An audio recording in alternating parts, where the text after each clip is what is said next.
নমস্কার, আরও আরেকবার আমি চলে এসেছি আপনাদের সাথে মানসিক স্বাস্থ্য নিয়ে আলোচনা করতে। আমি মনোবিদ অনন্যা ভট্টাচার্য আপনাদের সাথে, আপনাদের পাশে। আজকের টপিক বডি শেমিং। এই শব্দটা কিন্তু আজকালকার যুগে আমরা প্রচুর শুনতে পাই। আজকালকার সেলফি কালচারের যুগে, আজকালকার সোশ্যাল মিডিয়ার যুগে কেউই কিন্তু এই বডি শেমিংয়ের হাত থেকে খুব একটা রক্ষা পান না।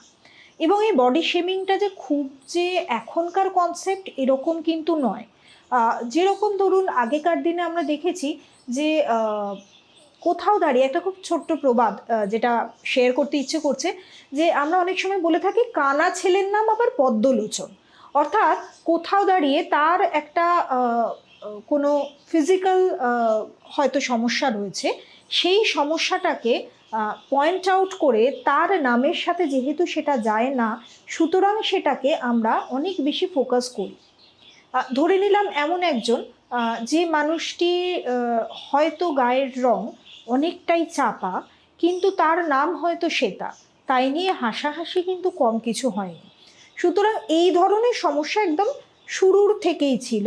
এবং বডি শেমিংয়ের যে কনসেপ্টটা, সেটা মজ্জায় মজ্জা, মানে আমরা ধরেই নিয়েছি যে অন্য যে কোনো মানুষকে আমরা আমাদের জাজমেন্ট দিয়ে যে কোনোভাবেই কথা বলতে পারি, জাজ করতে পারি, নিচু করতে পারি, ছোট করতে পারি। সোশ্যাল মিডিয়ার যুগে আমরা কিসের সাথে ভীষণভাবে অভ্যস্ত না, বিভিন্ন তারকারা তাদের গ্ল্যামারাস লুক সারাক্ষণ শেয়ার করে যাচ্ছেন, আর আমরা তাদের অন্ধভক্ত, অন্ধের মতো দেখছি যে দেখেছো গ্লাসের মতো চকচক করছে একটা মানুষের স্কিন। কখনো আমরা দেখছি যে প্রায় র্যাপুনজেলের মতো তার চুলটা হয়তো ঢেউ খেলে নিচে নেমে যাচ্ছে। কি করা যায়? সোশ্যাল মিডিয়ায় কিন্তু অজস্র এরকম ভিডিও ছড়িয়ে পড়লো, তার কারণ আপনারা যত দেখবেন ততই তো হচ্ছে তাদের উপকার। তাতে দেখা গেল যে গ্লাসের মতো স্কিন করতে গেলে হয়তো পার্টিকুলার কিছু ট্রিটমেন্ট করতে হবে, বা র্যাপুনজেলের মতো যদি ঢেউ খেলানো আপনার চুল দরকার হয়, তাহলে আপনাকে কোনো কিছু করতে হবে। আপনি প্রাণপণ বিটকেলে সেটি করতে শুরু করলেন, এবং তার ফল যেটা হলো সেটা আরও ভয়াবহ। যা আপনার স্কিন টেক্সচার ছিল, আপনার যে নর্মাল টেক্সচার ছিল, যেটা আপনি জেনেটিক্যালি পেয়ে এসছেন, সেটাকে আপনি প্রায় ভেঙে দিলেন, এবং খুব ধীরে ধীরে সেটা এজিংয়ের দিকে চলে যেতে শুরু করলো।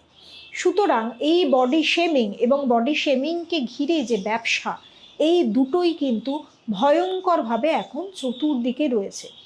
কিন্তু এই বডি শেমিংয়ের জন্য শুধুমাত্রই কি তারা দায়ী যারা উল্টো দিক থেকে বসে বসে আমাদেরকে কোনো না কোনোভাবে লজ্জা প্রদান করানোর চেষ্টা করছে, এরকম কি তাই? তা কিন্তু নয়, আমরা নিজেরাও দায়ী। অর্থাৎ আমাকে যদি কেউ বলে, বাবা তুই এত খাচ্ছিস, তুই মিষ্টি খেতে ভালোবাসিস, তোর ওজনটা তুই দেখেছিস, হ্যাঁ অবশ্যই শরীরের স্বাস্থ্যের উন্নতির জন্য নিশ্চয়ই একটা ডায়েট মেনটেন করা দরকার, বাট দ্যাট ডাজন্ট মিন যে আপনার পছন্দের তালিকা থেকে আপনি সব কিছুকে নিষ্কাশিত করবেন, এরকম কিন্তু একেবারেই নয়। সুতরাং আপনি মোটা বা আপনি রোগা, আপনি কালো বা আপনি ফর্সা, যাই হন না কেন, আপনি কিন্তু সমালোচনার মুখোমুখি হবেন। আপনি যদি ভীষণ ফর্সা হন, তাহলে হয়তো কেউ আপনার পেছনেই বলবে যে বাবা দেখেছি শরীরে কোনো রক্ত নেই, অ্যানেমিক পেশেন্টের মতো ফ্যাট ফ্যাট করছে, ফর্সা। এই আপনি যদি হচ্ছে গায়ের রংটা একটুখানি চাপা হন, তাহলে বলবে বাবা দেখেছিস আপু কি ব্রাইট কালারের একটা জামা পরেছে, যেন মনে হচ্ছে কালী ঠাকুর সামনে এসে দাঁড়িয়েছে। আবার আপনি যদি মোটা হন, তাহলে বলবে যে এ বাবা ও যে ড্রেসটা পরেছে, শর্ট ড্রেসটা ওকে মানাচ্ছে না, বিকজ ও প্রচণ্ড ফ্ল্যাবি, প্লাস সাইজ। আবার আপনি যদি প্রচণ্ড রোগা হন, তাহলে আপনাকে বলা হবে পুরো দেশলাই কাঠির মতো চেহারা। তাহলে কোথাও থেকে কি আপনি নিস্তার পাচ্ছেন? পাচ্ছেন কিন্তু না। কিন্তু মাথায় রাখতে হবে, এই যে বডি শেমিং, এই যে এত বেশি চেহারা নিয়ে আমরা সচেতন, সেই জায়গাটা থেকে কিন্তু আমরাই আবার মা কালীর পুজো করি, যিনি কিন্তু ঘোর শ্যামবর্ণা। সুতরাং সেই জায়গাগুলোয় দাঁড়িয়ে কিন্তু বেশ মজা লাগে এগুলো নিয়ে কথা বলতে, যে মানুষ কিভাবে এই সোশ্যাল মিডিয়ার যুগে সেই হাতছানিতে পড়ে গেছে, যেখানে সেলফি মোডে আমরা সারাক্ষণ ছবি তুলছি। কেন না, তার কারণ আমি জানি কোন অ্যাঙ্গেলে ঠিক দেখলে পরে আমাকে ভালো লাগবে। অর্থাৎ আমার সমস্ত অ্যাঙ্গেল ভালো নয়, আমি নিজেই স্বীকার করে নিচ্ছি। প্রাণ খুলে হাসতে আমরা ভুলে গেছি, তার কারণ ওই মাপা হাসি চাপা কান্নাটুকুনি থাকলে পরে হয়তো সোশ্যাল মিডিয়ায় 2-4টে লাইক একটু বেশি পেতে পারি। সেটাই কি আমাদের সত্যিকারের লক্ষ্য? তা কিন্তু নয়। তার কারণ যখন আমরা দেখছি যে বডি শেমিংয়ের আন্ডারে যাচ্ছে কেউ, সেটা ছোটোবেলার থেকে হতে পারে, বড় মানুষ হতে পারে, বা অ্যাডোলেসেন্ট যারা আছে তারাও হতে পারে, তাদের কি কি মানসিক স্বাস্থ্যের হানি হতে পারে সেটা নিয়ে একটুখানি কথা বলি। এক, তারা ইটিং ডিসঅর্ডারের মধ্যে পড়তে পারে, অর্থাৎ যে মোটা সে হচ্ছে প্রায় খাওয়া ছেড়ে দিল, কিন্তু তার বডি যে ওই মোমেন্টে দাঁড়িয়ে গ্লুকোজটা চাইছে, তার বডি যে ওই মোমেন্টে দাঁড়িয়ে কার্বোহাইড্রেট চাইছে, প্রোটিন চাইছে, সেটা কিন্তু সে পেল না।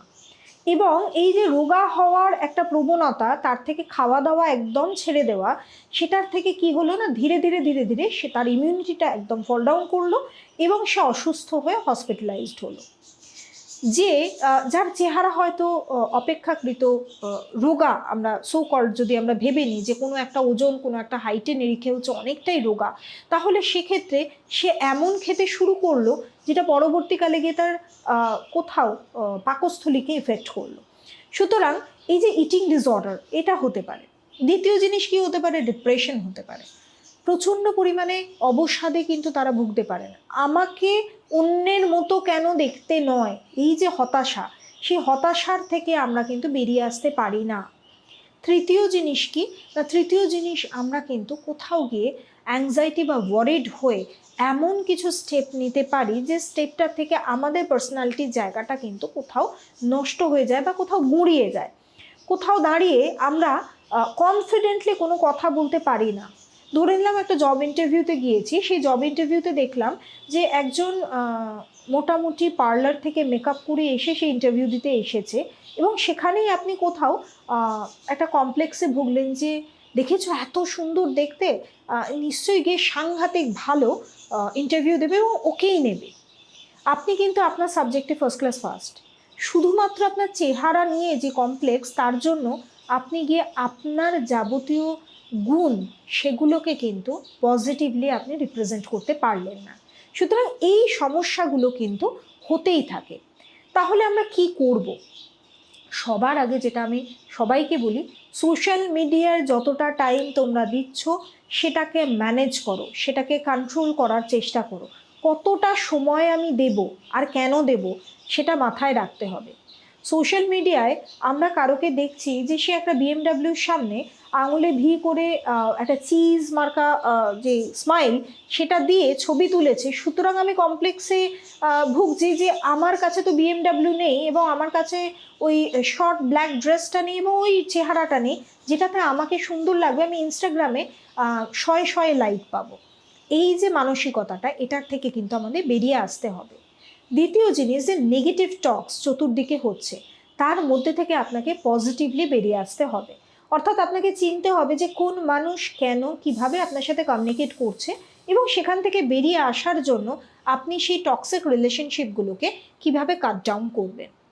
তৃতীয়ত, আপনার কমফর্ট জোনে যে পোশাক আছে, আপনার কমফর্ট জোনে যে ফুড আছে, সেটাই আপনি খাবেন। অন্যের মতো দেখার জন্য আপনি যদি আপনার জীবন থেকে আপনার ভালো লাগাগুলোকে এক এক করে শেষ করে দেন, তাহলে একটা নির্দিষ্ট সময় পাবে। জীবন তো সীমিত, পৃথিবীতে এমন কোনো জিনিস নেই যেটার কপালে এক্সপায়ারি ডেট থাকে না। তো সুতরাং একটা সময় গিয়ে এই হতাশায় যেন না ভুগি, ওই সময় আমার এই জিনিসটা করতে ইচ্ছে হয়েছিল কিন্তু আমি করতে পারিনি।